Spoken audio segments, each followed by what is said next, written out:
ଗୁରୁ ମହିମାଲେକ। ବନ୍ଧୁମାନେ, ମୁଁ ଏବେ ନାଟିମା ବଜାରରେ ଅଛି। ବନ୍ଧୁମାନେ ଦେଖନ୍ତୁ, ଆଜି ହେଉଛି ପବିତ୍ର ଶ୍ରାବଣ ମାସର ତୃତୀୟ ସୋମବାର। କାଉଡ଼ିଆମାନଙ୍କର କେତେ ଭିଡ଼ ନାଟିମା ବଜାରରେ। ବନ୍ଧୁମାନେ ଦେଖନ୍ତୁ, ଆଗକୁ ଯିବା। ଦକ୍ଷିଣ ଦ୍ୱାର ସମ୍ମୁଖରେ କେତେ ଭିଡ଼ ହୋଇଛି ଦେଖିବା ଏବଂ କୌପୀନଧାରୀ ମହିମା ସମାଜର ମଠ ମନ୍ଦିର ନିର୍ମାଣ କେତେ ବାଟ ଗଲା ସେ ବିଷୟରେ ମଧ୍ୟ ଆଗକୁ ଦେଖିବା।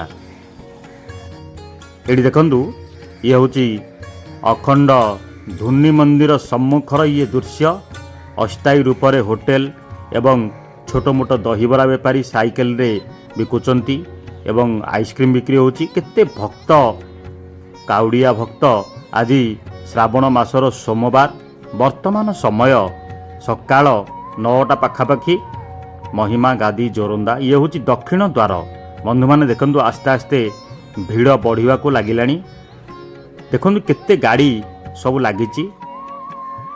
ବନ୍ଧୁମାନେ, ଆଗକୁ ଯିବା ଦେଖିବା କୌପୀନଧାରୀ ସମାଜର ମଠ ମନ୍ଦିର କେତେ ବାଟ ଗଲା। ଏଠି ଦେଖନ୍ତୁ, ମୁଁ ଏବେ ଆସି ପହଞ୍ଚିଗଲି ଦଲକରେ। ଇଏ ହେଉଛି କୌପୀନଧାରୀ ମହିମା ସମାଜର ନୂତନ ଭାବେ ନିର୍ମାଣ ହୋଇଥିବା ଭଜନ ମଣ୍ଡପ।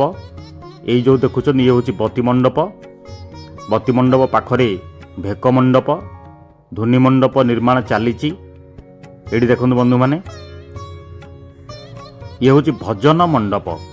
କମ୍ପ୍ଲିଟ୍ ସରିଗଲାଣି, ଖାଲି କଲର ହେବ, ପଲସ୍ତରା ହେବ। ବନ୍ଧୁମାନେ, ଇଏ ହେଉଛି କୌପୀନଧାରୀ ମହିମା ସମାଜ ଦଲକରେ ନୂତନ ଭାବେ ନିର୍ମାଣ ହେଉଥିବା ମଠ ଆଉ ମନ୍ଦିର। ଏଠି ମୁଁ ଏବେ ଆସି ପହଞ୍ଚିଗଲି ଉତ୍ତର ଦ୍ୱାର ସମ୍ମୁଖର ଇଏ ଦୃଶ୍ୟ।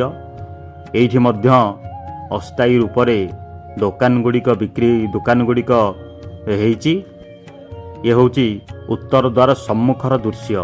ସମ୍ମୁଖରେ ବିଶ୍ୱ ପ୍ରସିଦ୍ଧ ମହିମା ଗାଦି ଦେଖାଯାଉଛି। ବନ୍ଧୁମାନେ, ଚାଲନ୍ତୁ ଯିବା। ଇଏ ଦେଖନ୍ତୁ, ଗାଦି ମନ୍ଦିର କୌପୀନଧାରୀ ମହିମା ସମାଜର ଲେଖାଯାଇଛି, ପ୍ରାଣୀଙ୍କର ତ ଦୁଃଖ ଅପ୍ରମିତ, ଦେଖୁ ଦେଖୁ କେବା ସହୁ, ମୋ ଜୀବନ ପଛେ ନର୍କେ ପଡ଼ିଥାଉ, ଜଗତ ଉଦ୍ଧାର ହେଉ। ଗାଦି ମନ୍ଦିର ପଶିବାର ଇଏ ମୁଖ୍ୟ ଫାଟକ। ଏଠି ଦେଖନ୍ତୁ ବନ୍ଧୁମାନେ, ମହିମା ଗାଦି ନିର୍ମାଣ ଚାଲିଛି ନୂତନ ଭାବରେ। ସେଥିପାଇଁ ମନ୍ଦିର ଭିତରକୁ ମନା। କେତେ ବଡ଼ ବଡ଼ ମେସିନ୍ ସବୁ ଆସି ଛିଡ଼ା ହେଇଛି କାମ ପାଇଁ। ବନ୍ଧୁମାନେ ଦେଖନ୍ତୁ, ଏଇ ହେଉଛି ତୃତୀୟ ବେଢ଼ା ଭିତରର ଇଏ ଦୃଶ୍ୟ। ଏଇଠି ମଧ୍ୟ ସମାନ ରୂପରେ ଏଠି ମଧ୍ୟ ଘର ନିର୍ମାଣ କରାଯାଉଛି। ଗାଦି ମନ୍ଦିରର ତୃତୀୟ ବେଢ଼ାର ପ୍ରତ୍ୟେକ ଚାରି କୋଣରେ ସବୁ ଘର ତିଆରି ଚାଲିଛି। କେତେ ବଡ଼ ବଡ଼ ମେସିନ୍। ବନ୍ଧୁମାନେ ଦେଖନ୍ତୁ, କେତେ ଭକ୍ତ, କାଉଡ଼ିଆ ଭକ୍ତମାନେ ମଧ୍ୟ ଆସିଲେଣି। ବନ୍ଧୁମାନେ, ମହିମା ଗାଦି ବିଷୟରେ ଆଗକୁ ଆହୁରି ନୂଆ ନୂଆ ଭିଡ଼ିଓ ଦେଖିବା ପାଇଁ ଚ୍ୟାନେଲକୁ ସବସ୍କ୍ରାଇବ୍ କରନ୍ତୁ। ଗୁରୁ ମହିମାଲେ।